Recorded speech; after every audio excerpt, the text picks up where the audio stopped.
Yes, it's a fantastic event today. It's been a long time coming.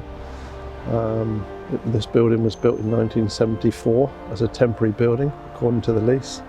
And I think we started off looking at the possibilities of doing this work. I saw an email the other day of 2014, so it's been a long time coming. It's long overdue actually, and I think everybody's very keen to get started. It's amazing. We've talked an awful lot about sustainability in the past, and more recently we've been talking about sustainable success and sort of get promoted and to be doing this as well. And it's no small amount of money for Exeter City to be spending close to £3 million on a facility like this is quite remarkable. So it's a fantastic testament to the fiscal policies that the club adhere to, and the strength of the trust in being able to negotiate those principles. This project goes back a long way for us. We were first called in to help the club with the feasibility, to see what was actually achievable on the site. And I remember way back meeting Mike Phillips on the A35. We stopped at I was going down there with the family. We were going for a day out and Mike wanted to see me, so we needed to look at some drawings. I remember we pulled over in the Oakhampton services there, and we had the drawings in the boot of the car and we were going over them. It was absolutely amazing, really, looking back on the journey from those original real grassroots design feasibilities, and then we budgeted the project for the club and brought it all through.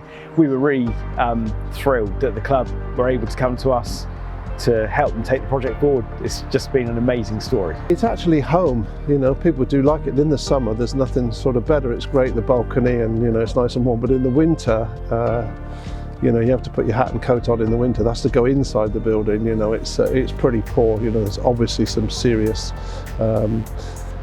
concerns about the condition of it. We've spent a lot of money on the roof a couple of years back, keeping it nearly 30 or 40,000 to get it waterproof. So it's very much, the sell-by date is long gone.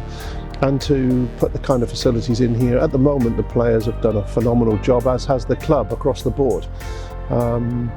But to have a situation whereby they're eating in the same room as they're doing, it's the same as the gymnasium, is crazy in this day and age. So the club, the trust have been very brave in putting this kind of amount of money up. It's taken us a long time to save it up. Obviously, academy income that's through the first team, and everybody's played their part, and it's a very exciting opportunity, and it will make a difference. Yeah, I think obviously it's come quite far. From 12, 13 years ago when I was here.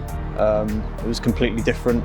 We didn't have 3G and things like that, so little by little we have been making the training ground better, and we're really looking forward to it next year. Just looking at the line of the roof there and how it bows, and I've said to a number of people, you don't realise something's so bad until you're looking at replacing it, and then you notice every crack, every nook, every cranny that doesn't look quite right. So it's well past its sell-by date, I think.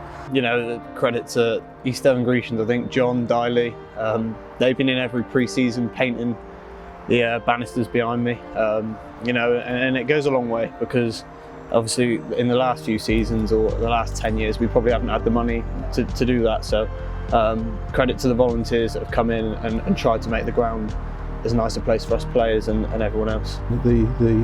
I got in a lot of trouble a long time ago with the BBC saying, we're one of the richest clubs in the country.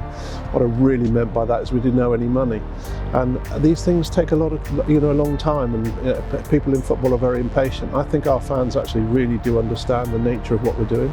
And actually, honestly think that many of the other clubs across the country see it as well and look at it with envy, but it does take time. That's the downside, and our fans and staff and everybody just as ambitious as everybody else. But I think the realisation of that's who we are, that's what we are, that's how we go about what we do on a day-to-day basis is a real strength that we've got as a huge unit. This is their place to work, and it may feel odd, but one of the most important parts of the building is the canteen, where people can actually mix and spend time together, and that's invaluable.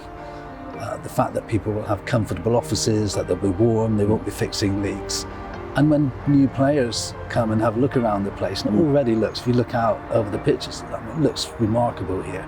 But to have a nice new building here as well, it's got to say something about the ambition of the club. It helps as well, we're in League One. That's a big attracting point, you could say. But yeah, I think it will attract a lot of players, good quality players as well. So yeah, hopefully, fingers crossed, we can pull some good players to Exeter. Well, it's a massive point, and actually it's already a big plus. You know, when you look out and you see a 3G training centre and you see the grounds, and there's a lot of money being put back into the pitches, if you know, both here and into St James's Park. But to finish this bit off will be the jewel in the crown. There won't be very many, certainly there won't very many, if any, in League Two. And I would be surprised if there's many that could match this kind of facility in League One. So we're not leaders in everything, but we're finding our way, and this will be one of the things that we do lead in. So exactly as you say, you know, when a player comes here, and you know, this is where they do their work every day, but also equally so the academy, which is an important part. This is where, you know, a lot of those boys, are 30 or 40, who come to work every day and every evening and every weekend, and the parents come. You know, this will be a serious jewel in our crown, another one. It's so important. Everybody's workplace is really important, and so the more benefit you can deliver within that space is vital. And I think our supporters, our members, recognise that. You know, we were really nervous at Club Board when I said, well, we have to go and ask our members if this is all right, because I'm not sure anybody really thought, what if they say no?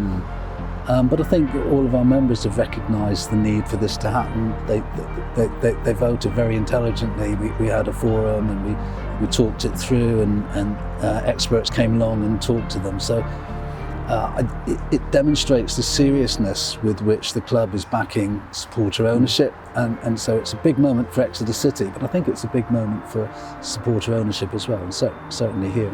Fortunately, the design process had been developed to a stage where we were able to pick it up very quickly, but our team mobilised to get the project brought up to date in terms of pricing and all the different areas that we could help the club reduce the costs to get it to the budget where it needed to be, and we were able to mobilise for the shutdown period in the season. That was really one of the biggest challenges.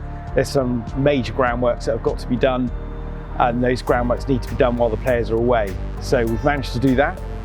We've got the building will be arriving in the autumn, so it'll be being built in the factory over the summer, which is great because again it reduces the disruption, and we can get the building in and get it up and ready for the new recruitment phase at the end of the year, which would be great. So it's built in modules which are like boxes, and every box is completed as far as we can possibly go in the factory. The way we design the buildings is we design what the client needs, and then we work out how to break it down into boxes that can be built in a factory and transported. That's the principle. And then when it arrives on site, it'll be clad on the outside. There'll be lots of work inside to do to join it all together, fit it all out. But once it's all finished, you'd never know you weren't in a building that was bricks and blocks built on site. Same standard, same quality, improved quality because we have factory control. It's just a much better building from that point of view. And then we're not subject to the weather. So when the building arrives, within a week, the building will be fully weatherproof.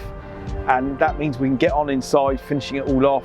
We can be working outside, doing all the paths and all the landscaping, and before you know it, the building's complete. You can move in. It's amazing. The drainage we're doing first now, so we're doing that during the shutdown. The actual foundations will probably start in September, and the building will arrive in October, and that will be a 1 week delivery. So in 1 week, suddenly you'll have a building. And then that building will be finished, I think it's mid-February, is the final date for the club to move in.